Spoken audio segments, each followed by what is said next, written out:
Welcome to A Magical Life, Health, Wealth and Weight Loss. I'm your host, Magic Barclay, lead practitioner at Holistic Natural Health Australia and #1 best-selling author.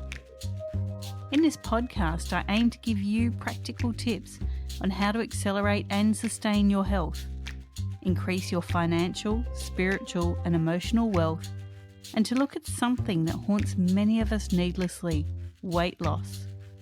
In some episodes, I'll have guests available to give you even more tips, but in others, the floor is yours.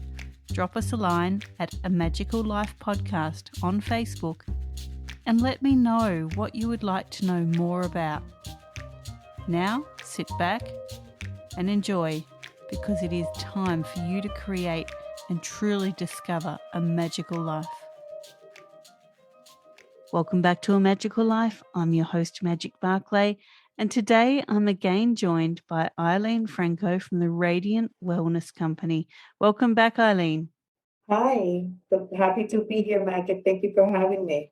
It's my pleasure. Now, in our last episode, we touched on some things that the listeners might need to know coming into menopause. And I really want to open this forum up because it is such an issue for so many women. And certainly in, eras gone by, it was just a time when we stopped having babies and there wasn't this great symptomology going on that we find now. And times have changed. We're exposed to toxins, we're exposed to stress, we're exposed to a whole lot of stuff that wasn't part of our lives before. So I open the floor up to you now to share with the listeners exactly how menopause can be, navigated easier, some tips on how to handle it, and really let's take some of that stigma out of this change in life. Absolutely, Magic. Happy to be here. So first, I think it's important that women understand there is 3 stages women go through, and that's perimenopause, menopause, and postmenopause. Women, as we see in the early 30s, one of the main sex hormones, progesterone, starts to decline. And when you hit 40s, it declines even further. That's progesterone. Estrogen starts to decline when we're in our 40s. And that's when it starts going on a roller coaster ride and taking women up that roller coaster. And in our 50s, it goes even down lower. It's important that we address the decline in estrogen, because the decline in estrogen, if it's not taken care of and not treated, it's going to create other illnesses and disease. In addition, it is recommended that if you are overweight or obese and you are transitioning into menopause, important to start losing weight, because that estrogen is stored in the fat cells. So if we have this extra bad estrogen in our body that is not being eliminated by the body, it can cause potential diseases and illnesses that we don't want to encounter. So what we want to do to be able to address the decline in estrogen and the hormonal imbalances and the myriad of symptoms that can happen, because there's like over 40 of them, it's really to start looking at, #1, your lifestyle. What is your lifestyle? What amount of stress are you experiencing every day? Now it is the adrenals function to produce the sex hormones, because your reproductive system is no longer producing the sex hormone. And if you are overly stressed, this places a lot of fatigue on the adrenal.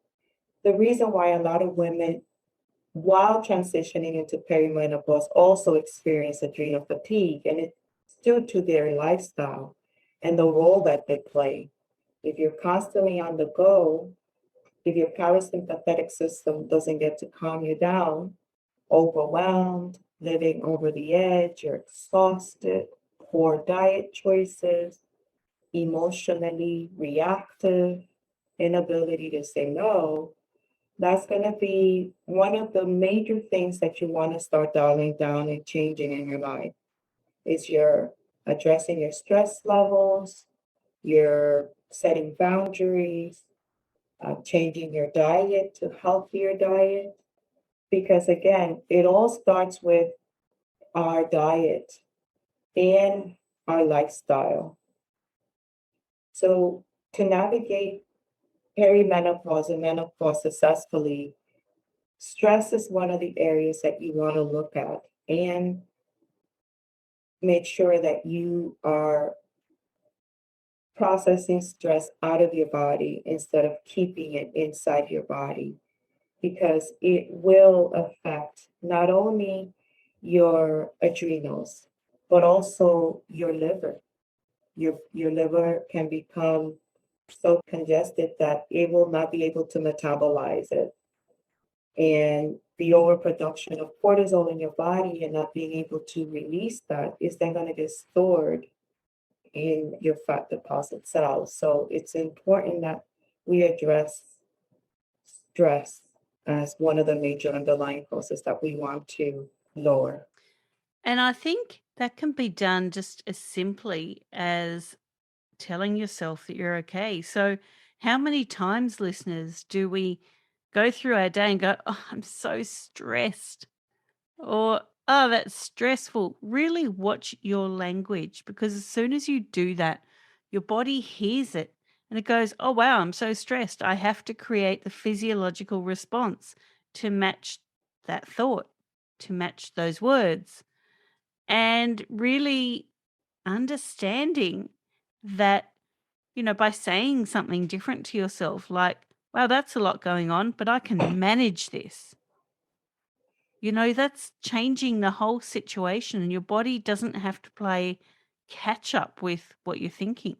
I totally agree with that, Magic. A lot has to do with the self-talk that we tell ourselves, our thoughts.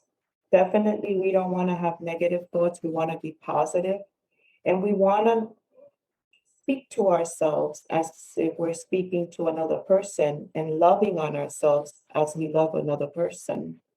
We deserve the same love and attention and compassion that we offer others. And when you say that you're stressed, your cells hear you and it's going to respond accordingly. But I would also warn against filling your plate where it's too much. It's okay to say, no, I can't do that now. Right now, I have too much to do. It's about self love and self care. If you don't take your health and this phase of your life as a priority and you keep yourself in the back burner, it's only going to hurt you in the long run because the more you add to yourself without being able to fulfill, it's going to give you more stress and it's going to affect your sleep, which is very important for us to make sure that we get every night restorative, restful sleep. Because during that time, our body is cleansing and detoxing as well. And listeners, think of it as, I've said this a couple of times now. Menopause is a time when you can no longer have babies, right? So it's also the time when you are no longer everything to everyone else. So, reiterating what Eileen just said, this is actually the time when your body starts telling you, just do you. You're not a life giver anymore. You're not the everything to everyone anymore. You're there for you. This is your time. This is your time to blossom, to shine, to be what you want, to be who you want, and to do things that you want. And it's not selfish. It is actually that time in life when nature nurtures you to do you. So why would you be adding things onto your own plate? Why would you try to be everything for everyone? And something I've experienced with 2 adult children living with me is, they walk through the house and they go, "There's no shopping in the fridge." I go, "Really? One of you has a license. You both have bank accounts. Why is there no shopping in the fridge?" And they'll go, "What are we gonna eat?" I said, "Well, you both know how to cook." I'm not being everything to everyone now. And if that means I go out for a lovely walk and see the kangaroos at the end of my street, then that's what happens, because my body has taught me my job is done. I spent all those previous years teaching them how to cook, what things are worth at the shops, what sort of things are safe to buy at the shops. I've done my job. Now my job is me. So really listen to your body, take those cues, and it is not selfish. In fact, it is being selfish if you still try and be everything for everyone else and not yourself. Because as Eileen has said, you cannot pour from an empty cup. Thoughts on that, Eileen? Absolutely 100% with you. I think that as women, we feel guilty when we don't give our 100% or all of our time to our children and everything we're being pulled in 20 directions. So we feel guilty if we don't do so, because I guess it's the nurturer in us, the many hats that we've worn for so many people, for so many years. It's hard to put that down, to lay that to rest. So we tend to feel guilty. We tend to feel, "Oh my God, am I less of a mother because I'm not doing this anymore? Or am I being mean because I'm saying no more often?" I totally agree with you, Magic. It's not selfish at all. Actually, it's okay to be selfish with your health and well-being, because otherwise you won't be able to be there for when they do really need you. And as mother, we always want to be overprotective, but at some point, we really have to say, "Okay, I pass the baton down to you now, and now it's my time to focus on me." 100%. I'm right there with you. Now, we can't ignore the guys, because menopause is really adrenopause. So remember, we said that you're now using your adrenals to make the sex hormones. And guys, you have andropause, which is also a form of adrenopause. So many men start feeling this change. Things start, you know, I guess it's that midlife crisis, isn't it? They want to reclaim their youth. They want to do things, get the fast car, get the hot girlfriend, whatever it is. And men, you need to take stock of yourself here too. You are having changes in your hormones, and we'll go into this more in another episode. And I think adrenopause, whether it's for men or for women, this is your time to embrace change. Listen to your body. Accept that things don't need to keep going the way they were. We're not 20 anymore. We're not 30 anymore. We can't go clubbing all night and expect to bounce back perfectly the next day. Our liver has made changes, and our endocrine systems have made changes. Really accept that. So men, you're probably listening to this episode going, "Well, this is all about the girls." No, it's about you too. This is your time as well. You've provided for your families. You've had the high paying job. You've built your business. You've supplied a home. Now's the time to go grab those golf clubs, go for a leisurely walk, and follow a ball around the golf course. Like, do something for you, just as women need to do for them. And I guess what I'm getting at here is that we all need to support each other.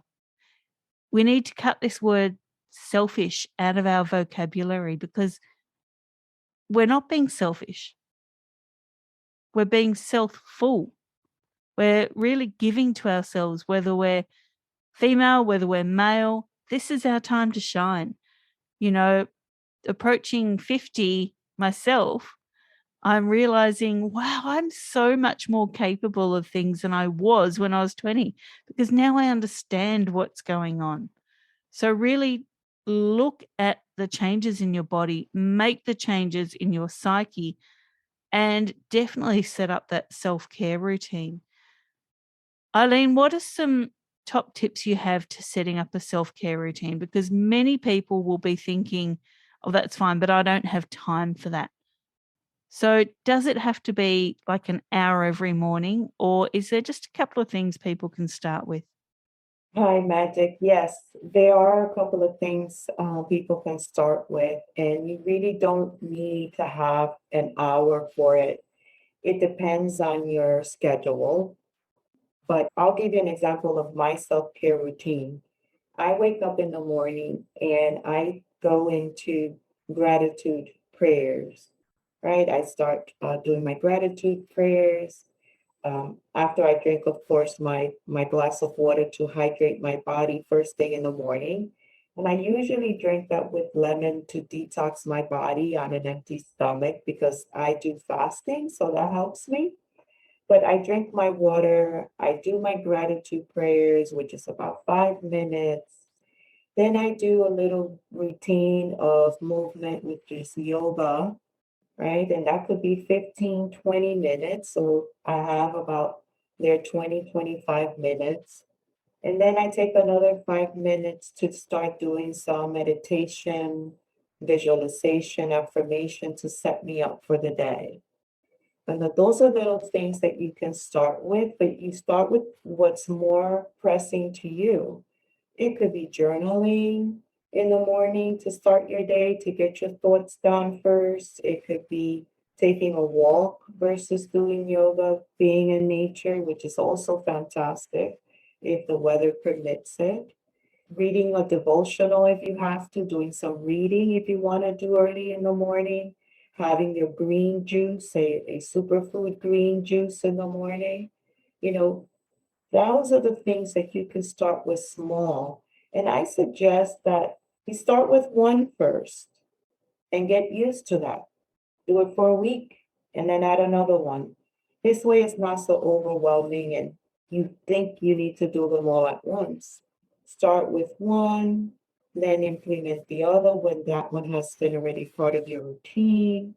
And you will start feeling so much more in control of your life and your day. And also it'll help you manage stress that much more efficiently. You can also throughout the day, if not early in the morning, you can do your breathing techniques. Like there is a technique that some experts recommend. So it's 1 minute on the hour. So for 1 minute on the hour, you're either moving, you're either stretching, or you're breathing, or 30 seconds every 30 minutes. That will also help you to implement self-care practices throughout your day without having to take much of your time. You know, one of the great things of the iPhone watch is that it reminds you to take that minute on the hour to get up and walk around and stretch. So if you could get one of those or a Fitbit that will remind you, those are great ways to start implementing self-care into your day. Great. Now, is there something else that the listeners need to know about menopause? There is plenty more. Like I mentioned before, there are three phases to menopause, and I mentioned one of the underlying causes, but the other two underlying causes of that is your diet. What we eat really does determine the quality of our life and our transition into menopause. And food can either make you or break you. It could be your friend or your slow poison, as they say. And it really is important to be able to change to a diet that is much healthier for you, that will support your body in the long run, because it really stems from our food. Exercise is important. We need to move. We need to have mobility. We need to be flexible because we want to be able to pick up our grandkids or pick up our groceries, tie our shoes. implementing mobility is important. Again, not strenuous exercise or yoga, but your diet is priority because that is going to determine your current state of health. Cooking with the good oils, oils that don't cause inflammation. There's a list of them that cause inflammation, like your corn oil, soybean oils, sunflower, safflower, hydrogenated oils. You don't want to cook with these oils because they cause inflammation. If anything, keep top of mind. You really want to go down to the cellular level to start healing because that's where it all starts. And food is one way to get there. Another thing that I has helped me, but not so many people are open to, is fasting. There has been numerous of studies showing the benefits to our health, to our cell reproduction, to human growth hormone levels, to so many things, what fasting can do for our body, giving our body a break from the constant eating, from the chemicals and the pesticides that we ingest, and start detoxing our body from those toxins. And fasting is one way to do that because it does clean up our cells, will be amazing to your health and to your menopause journey. Many women are jumping on that bandwagon to help with their transition or already into menopause or postmenopause, and they have seen significant improvement in their health and in their symptoms. Terrific. Now, listeners, you can find Eileen on Instagram at Radiant Wellness Co., on LinkedIn at Radiant Wellness Co., and there's a Facebook group, Create Hormone Balance. Thank you, Eileen, for your time. It's been fantastic having you here again. Thank you, Magic, for having me, for being able to provide value to your listeners and to be able to spread the message of wellness for everyone, specifically for women going through menopause. So happy and grateful for the opportunity. It's been my pleasure. Thank you. Listeners, this was your episode 130 of A Magical Life. In episode 131, Todd Armstrong is talking about how prayer helped him heal. Now, for anyone that's not religious, don't worry, you will still get a lot out of that episode. Todd is an amazing speaker, and prayer can be one of many, many things. So please do listen to that episode coming up in 131. Listeners, thank you so much for your time. Go forth and create your magical life. Thanks for listening today. Please subscribe to hear future episodes, leave a review, and share this podcast. You can follow us on Facebook at A Magical Life Podcast or at Holistic Natural Health Australia. That's holistic with a W. You can find us on Instagram at Holistic Natural Health or at www.holisticnaturalhealth.com.au. That's where you'll access all sorts of articles, freebies, and more.